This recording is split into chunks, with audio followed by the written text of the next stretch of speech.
Thank you.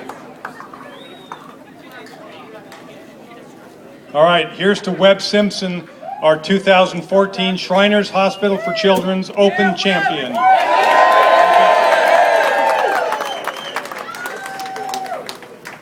Wow, that's real champagne.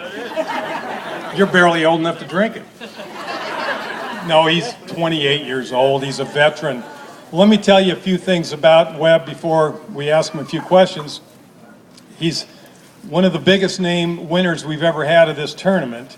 I don't think ever before we've had someone who'd won the U.S. Open in the last 18 months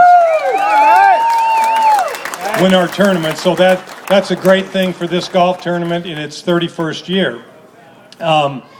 This is your fourth win on the PGA Tour, but he's had a flock of top 10s, top 5s, top 25s, because I did some quick math, and just in the last 3 years, counting today, in round figures, he's won $14 million in official earnings.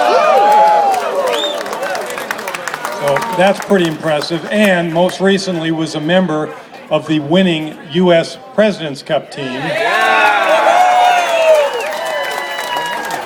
and has made the last 3 major teams, the last 2 President's Cup and the Ryder Cup in 2012. We won't talk about how that one ended. That was kind of gut-wrenching.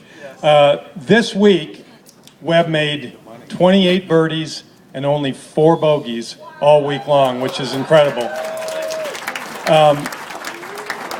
Let me ask you this. You probably did in college, but have you ever controlled a tournament in terms of shot leads for the last 36 holes like you did this one? No, this was my favorite week I've had ball striking wise. It's an uncomfortable position to play in the lead, especially when you're on a golf course where you're going to make some birdies and you know guys are going to come after you. So today was a tough day in the sense that I needed to keep making birdies, but the worst thing I could have done is been stupid and made a double bogey here or there. So it was a fine balance of continuing to attack, but at the same time protecting the lead that I had. You did something that you really want to do when you have a 4-shot lead, and that is you birdied 2 of the first 3 holes. And so step on the guy's necks in case they think they have a chance. And by our calculation, the closest anybody got to you, I think, was 3 shots. Does that sound right? Yeah, you know what? I didn't even look at the boards all day. I knew that yesterday I was 1 over through 3, and today my start I felt like was huge, just to increase the lead and not put as much pressure on myself in the middle of the round, the end of the round. But I asked my caddy after the tee shot on 16, do I need to know where we stand? And he said no, just keep executing, keep hitting shots.